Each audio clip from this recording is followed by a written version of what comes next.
eso se trata el tema de hoy, de B Corporations específicamente. Ya existe a nivel global 3.585 compañías certificadas como B Corps en 150 industrias, en 74 países y con un solo propósito, el propósito de seguir creciendo un movimiento global que busca solucionar problemas sociales y ambientales usando el poder del mercado, como bien Eric nos menciona. Pero para poder entender el contexto de cómo se puede incorporar una compañía B en Puerto Rico, hemos invitado al amigo Ricardo Díaz, quien es socio administrador del Grupo Legal Acosta y Díaz y también un fellow del Sustainable Economies Law Center. Él nos va a hablar de economía solidaria y las estructuras legales que la facilitan y sostienen. Bien es cierto que B Corporation es una de esas posibilidades dentro de la economía social y solidaria, y Ricardo Díaz nos va a hablar de cómo las estructuras legales en Puerto Rico apoyan a todo el sector de economía solidaria. Así que, Ricardo, sin más preámbulo, por favor. Nos entusiasma poder participar de este primer diálogo y sin duda, como Ricardo dijo, espero que sean muchos porque tenemos que seguir ampliando esta discusión. Voy a hacer mi presentación, como decía Ricardo, queríamos compartir un poco lo que sería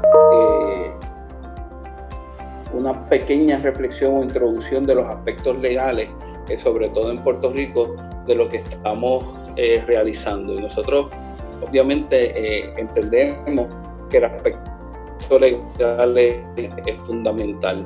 Desde nuestra oficina legal, el Grupo Legal Acosta y Díaz, mi compañera, mi amiga Loira Acosta y yo, pues hemos estado sirviendo, sobre todo luego de María, con más intensidad estos proyectos de desarrollo y emprendimiento comunitario desde las sin fines de lucro y desde experiencias también con fines de lucro. Y nos entusiasma porque casualmente estamos también, nosotros somos un proyecto de nueva formación, así que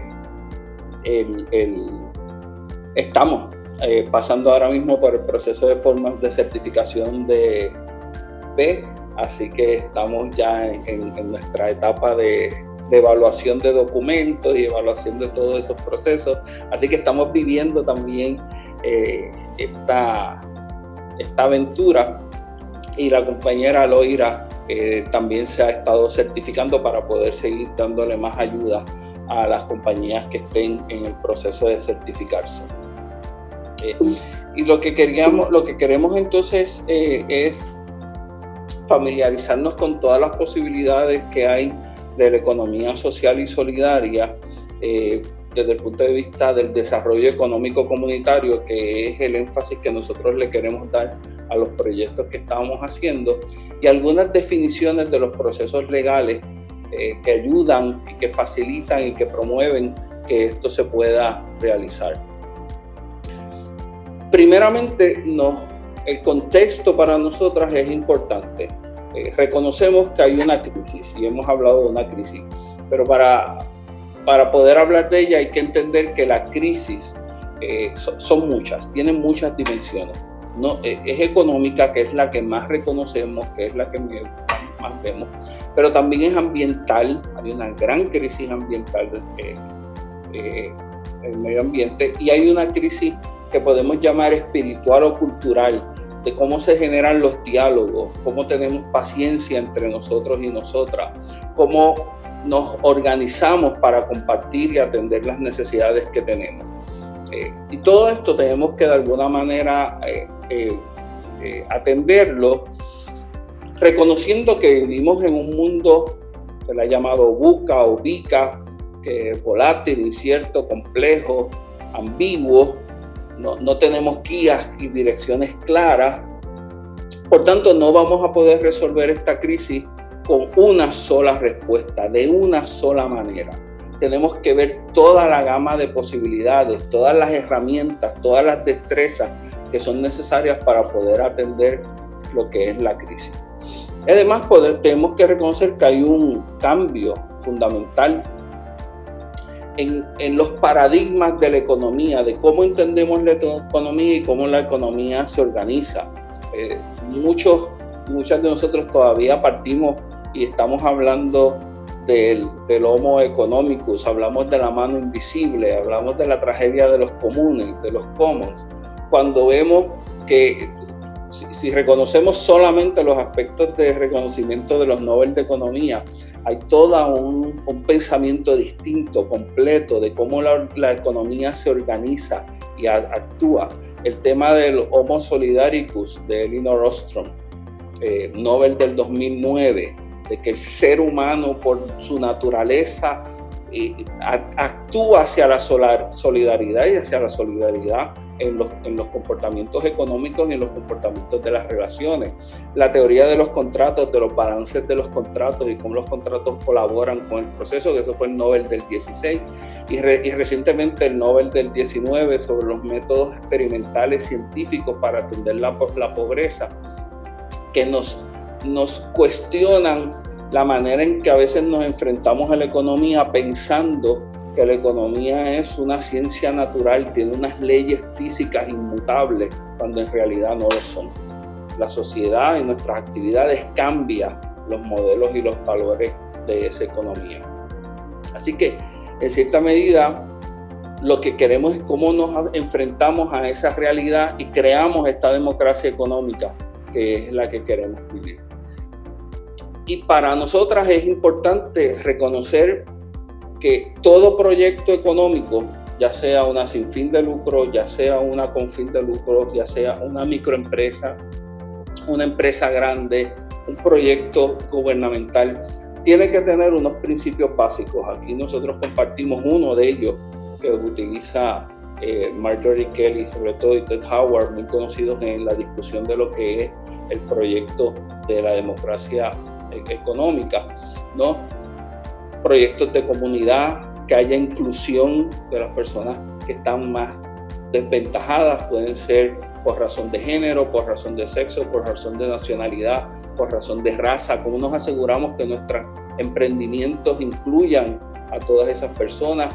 Que esté basado en lo local, que nos aseguramos que los proyectos locales tengan una gran importancia, que tenga trabajo justo, de buena paga, de crecimiento, de desarrollo profesional, que haya titularidad democrática, que no haya un solo dueño que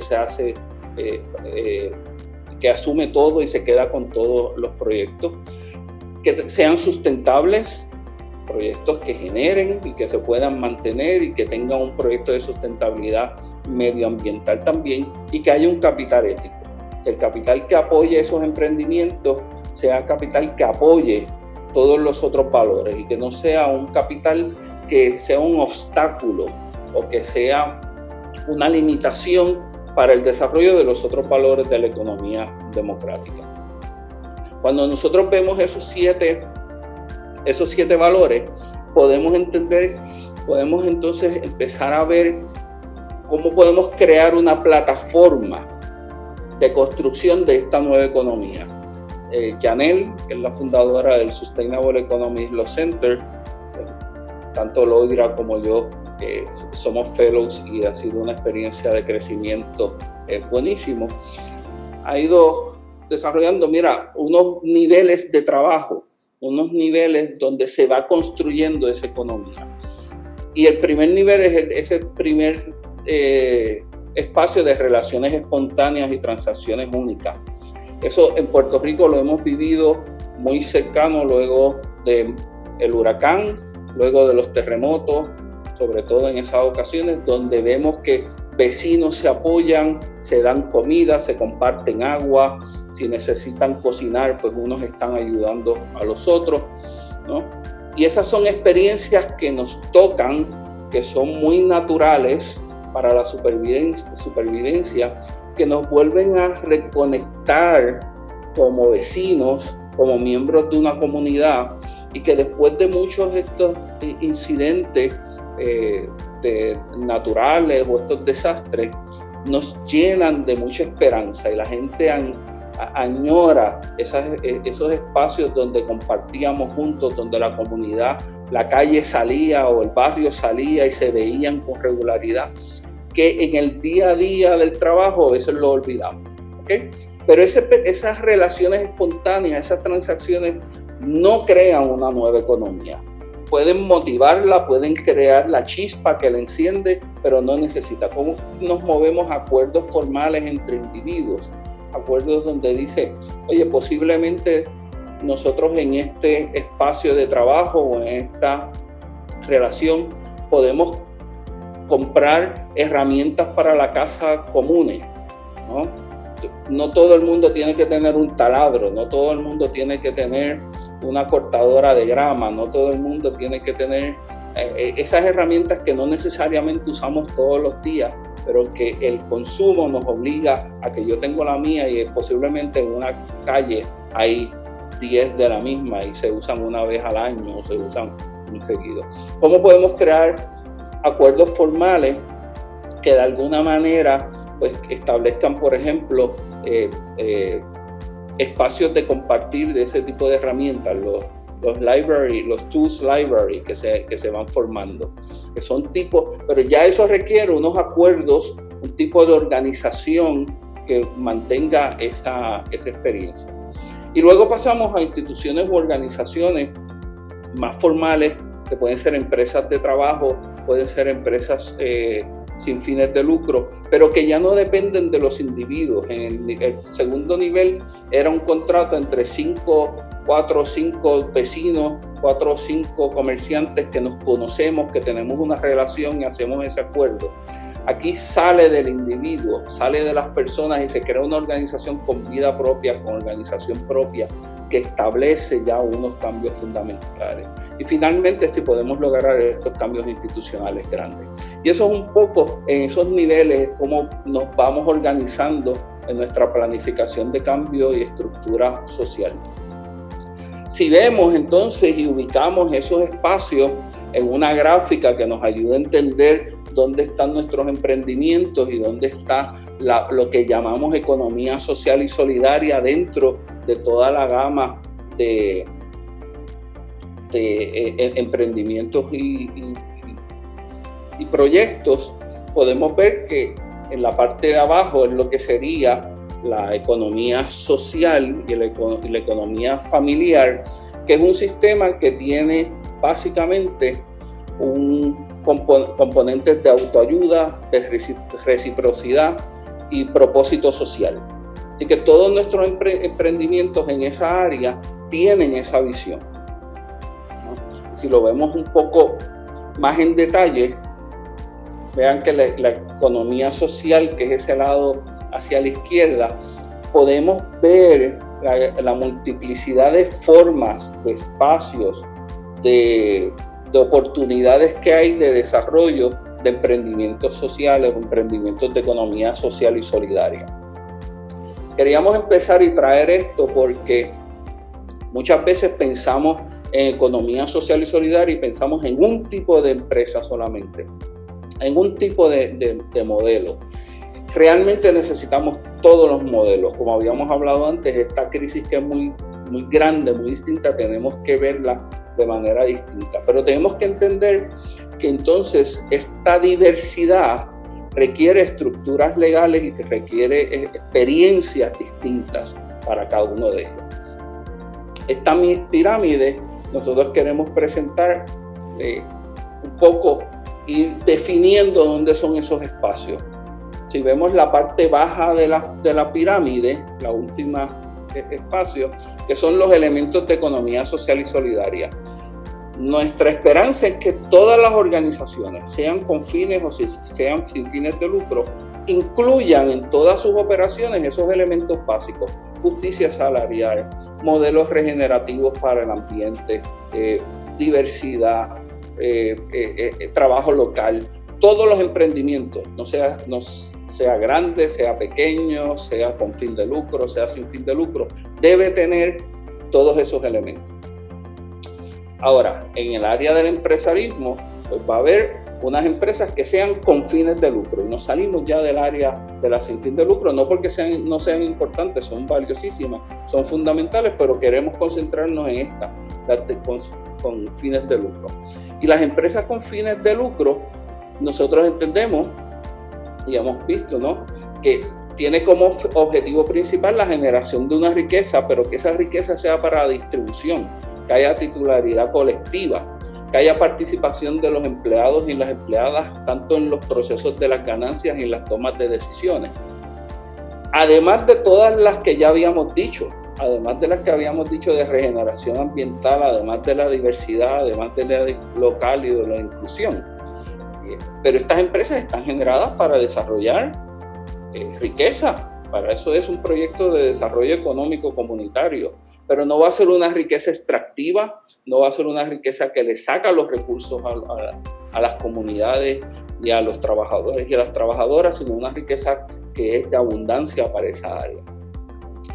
Y esas son las empresas que más adelante nos hablarán tanto Pedro como Ivette sobre lo que son las empresas B, que están diseñadas para ese tipo de empresas, para asegurar la certificación, que eso se mantenga en sus estructuras, en sus operaciones, ayudar a que eso crezca, ¿no? Y entonces tenemos las que les llamamos técnicamente empresas sociales. No todas las empresas de economía solidaria con fines de lucro son empresas sociales.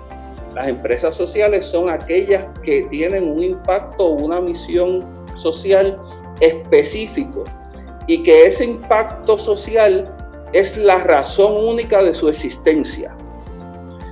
Yo puedo tener, digamos, una panadería, porque a mí me gusta hacer pan, es un proyecto comunitario, somos 10 o 12 miembros de una cooperativa, digamos, de una panadería, y nuestro proyecto es vender pan y ser solidario y desarrollar justicia salarial y regeneración ambiental. Eso sería un emprendimiento del segundo nivel. Ahora, si yo digo, nosotros queremos atender a las personas que no tienen casa y queremos darle un espacio de trabajo exclusivamente a esas personas para que puedan salir de su situación de falta de residencia. Y para hacer eso yo creo una panadería.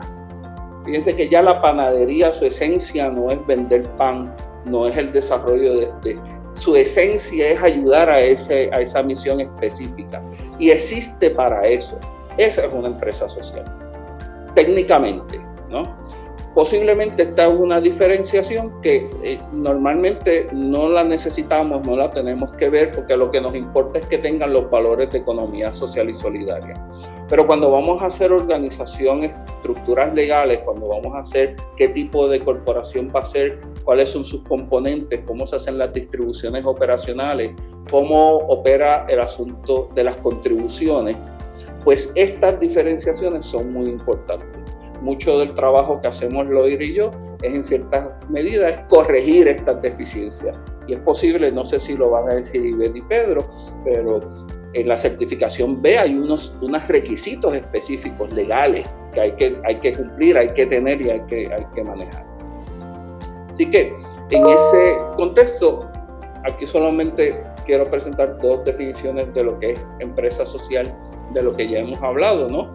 Organizaciones que atienden las necesidades pero no atendidas, o las necesidades ambientales o sociales específicos a través de un acercamiento de mercado. Estamos hablando que son empresas con fines de lucro, por eso están en esa misma pirámide de las con fines de lucro. Pero también pueden ser organizaciones sin fines de lucro que operan negocios para generar ganancias o para poderles ayudar a su misión.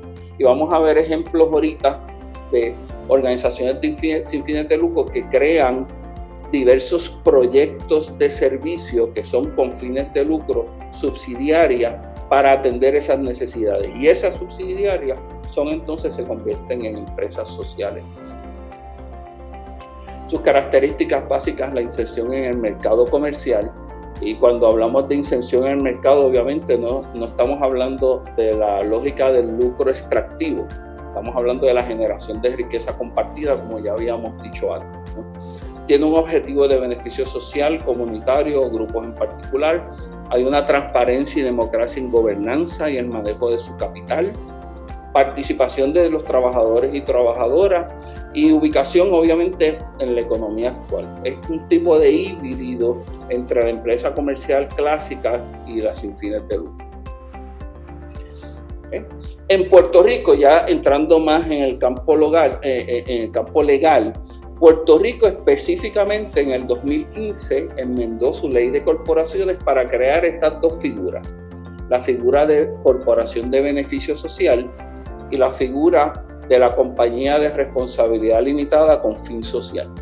Esta última es la que conocemos como la L3C, y se conoce como L3C porque en su nombre en inglés tiene 3 L, Low Profit Limited Liability Company, y la compañía de corporación de beneficio social, que es una estructura dentro de la ley de corporaciones de Puerto Rico. No lo debemos confundir con la certificación B, que más adelante vamos a seguir hablando. Son dos aspectos. La certificación ya lo explicarán. Esto es un tipo de corporación específica creada en Puerto Rico bajo la ley del 2015. Y la exposición de motivos de la ley nos aclara mucho lo que habíamos ido hablando, de que, como dice aquí en la parte en rojo, estas modalidades económicas se definen por el intercambio de bienes y servicios que no enmarcan en la filantropía tradicional, no son sin fines de lucro clásicas, ¿verdad? Pero tampoco en el rendimiento económico que promueve la inversión tradicional de capital. Y muchas veces inversionistas no entienden esto y dicen, pero ¿por qué empresas sociales que tienen una misión muy definida van a buscar capital? Y dicen, ¿y por qué tú no eres una sin fin de lucro? Dicen, no, porque yo quiero generar ingresos, porque yo quiero generar riqueza, una riqueza compartida y atender esta situación bajo este modelo.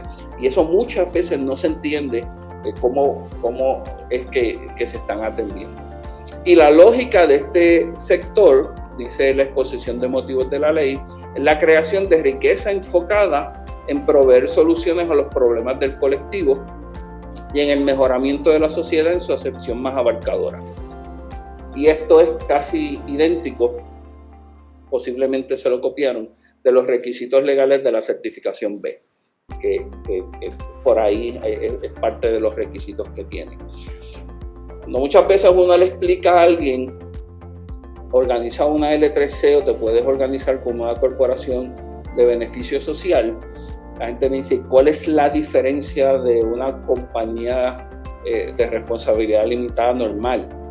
Pues tiene que entender todo lo otro que hemos hablado en los últimos minutos. Tiene que entender que hay un cambio de paradigma económico, que hay un deseo de servicio, que hay una intención de que la economía y el mercado se mueva hacia el beneficio social, hacia la generación de riqueza compartida, hacia la atención de los problemas ambientales. 3 elementos, sobre todo, que sea local esos valores, son lo que definen y hacen distinto este tipo de organización.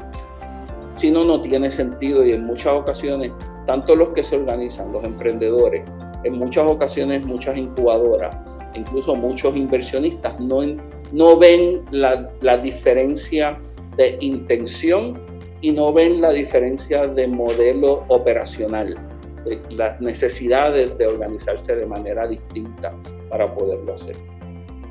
Así que, como vemos, este tipo de organización, que de nuevo no es la certificación B, la certificación de la B Corp ya la vamos a ver más adelante. Estas son estructuras bajo la ley de Puerto Rico. Tienen que estar creadas para un beneficio social que está dispuesto en la ley, son caritativas. O sea, yo no puedo crear una L3C para cualquier cosa, la tengo que crear para un beneficio social específico y lo tengo que diseñar, lo tengo que decir y lo tengo que explicar. Ese bien social tiene que ser la razón de la creación de la estructura legal. Es el fundamento. Yo creo esto porque esta es mi misión. Este es lo que yo quiero crear. Y tiene que tener unos informes al Departamento de Estado, informes de de su función y su impacto social, muy parecidos a la compañía, a la certificación B, y que en ese sentido las que se certifican van a la vez cumpliendo con los requisitos estatutarios, los requisitos legales, y son con fines de lucro. Hay una generación de riqueza para la comunidad, riqueza para los participantes, para los que están organizándose. Al 2020, este tipo de estructura legal en los Estados Unidos no es muy conocida, solamente habían 36 estados que lo han aprobado y hay 5 que están en esos procesos, más o menos por ahí está. Y esto es importante también porque a veces vamos a literatura, a veces nos encontramos con fundaciones, nos enfrentamos con inversionistas que no saben, no lo conocen porque en su estado, y me concentro solo en Estados Unidos por nuestra relación política y económica, ¿no? Que culturalmente somos latinoamericanos, pero nuestra relación política, nuestra relación de leyes laborales, leyes de seguridad ambiental, contributiva, todo lo demás, pues estamos regidos por los Estados Unidos. Así que mucha gente no va a entender, si usted viene de un estado donde no existe la corporación de beneficio social o donde no existe la L3C, no va a entenderlo, no va a saber lo que usted le está diciendo. No va a saber que eso es un tipo de estructura específica bajo la ley que se puede crear. Y eso nos ha creado a veces confusión, sobre todo cuando hablamos de inversionistas que están operando.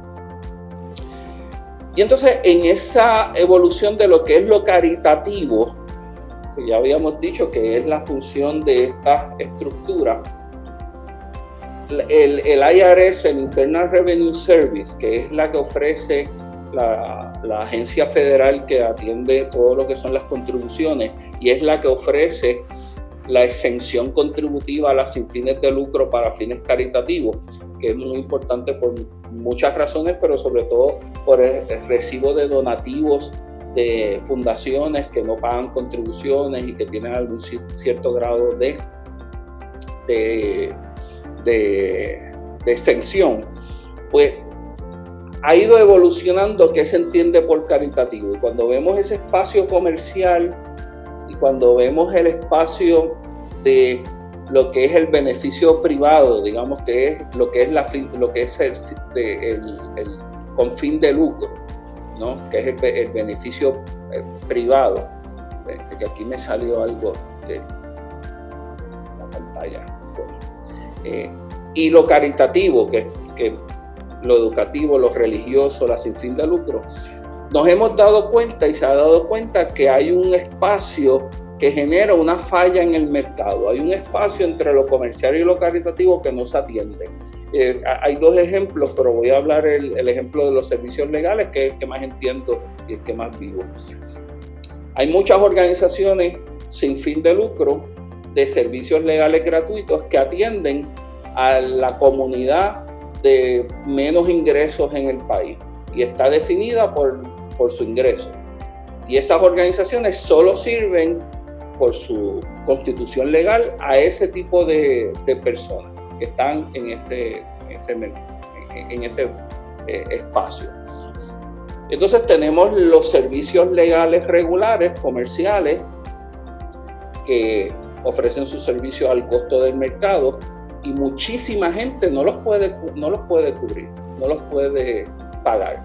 Así que tenemos un campo grande de personas que son trabajadores, tienen sus trabajos, tienen pequeños negocios, que es lo que nosotros vemos muchísimo, que no pueden pagar un servicio legal al costo regular del mercado, pero tampoco pueden recibir beneficios caritativos de servicios legales porque nadie no están en la percentila más baja de ingresos. Así que esas personas se quedan sin servicios legales, punto. No tienen capacidad de servicios legales para sus asuntos de herencia, para sus asuntos de propiedad, para sus asuntos comerciales, quieren empezar un pequeño negocio y no pueden acercarse.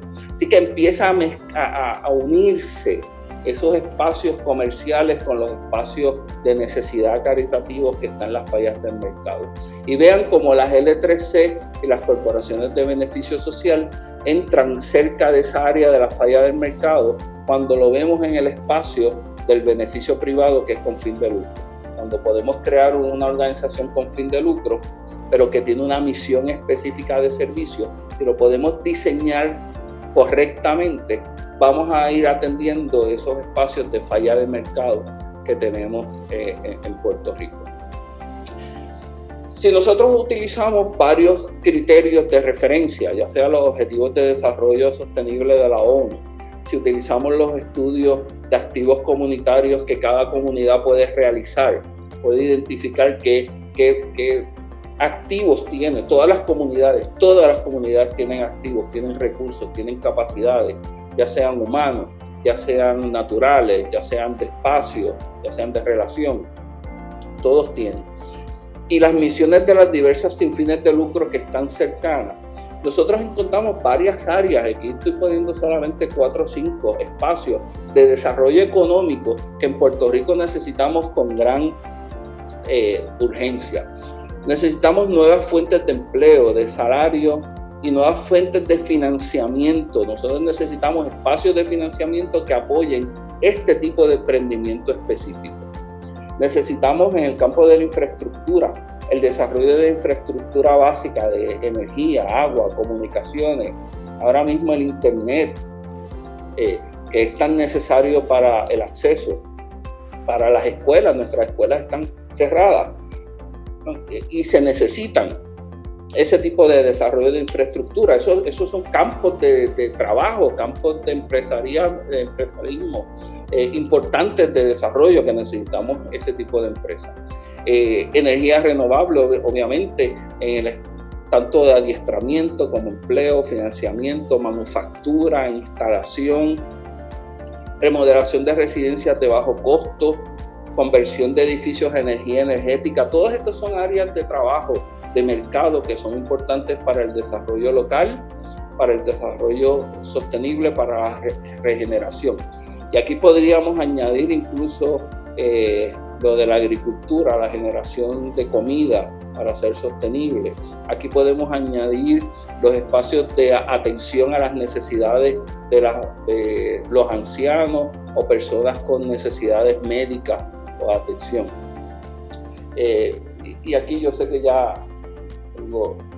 debo ir terminando, pero solo algunos ejemplos. Estos son iniciativas donde se han unido experiencias sin fines de lucro, experiencias de proyectos de trabajo, de crecimiento. Aquí podemos ver, hay una cooperativa de limpieza de ropa, tiene 51 empleados, que está apoyado ¿por quién? Por la Universidad de Cleveland y por el Hospital de Cleveland. Y se comprometieron: yo le voy a dar mis servicios, o gran parte de mis servicios, a esta cooperativa que surgió aquí. Y son espacios de crecimiento. Esta es una cooperativa de atención en el hogar en los Estados Unidos. Y tienen más oportunidad de crecimiento, de trabajo, de estabilidad en los servicios que cualquier otro tipo de proyecto. Y en este particular estamos hablando de la mayoría son mujeres inmigrantes en los Estados Unidos que no consiguen trabajo, que no tienen protecciones de beneficios sociales y que aquí le han dado la oportunidad de ser dueñas de sus empresas y manejar su empresa, ¿no? Y esto también en la ciudad de Nueva York, y aquí la ciudad colabora con estos programas para adiestrar y atender la reconstrucción o reparación de los espacios de los techos para hacerlos más sustentables, para bajar el calor y bajar el consumo energético. Así que podemos ir así que termino con retos importantes que tenemos en esta área. Capital sin prisa, capital que no requiera como la visión básica de que el inversionista clásico, muchos inversionistas clásicos, la visión es: mi dinero es el último que entra y mi dinero es el primero que sale, ¿no? Esa visión de que yo quiero proteger mi inversión.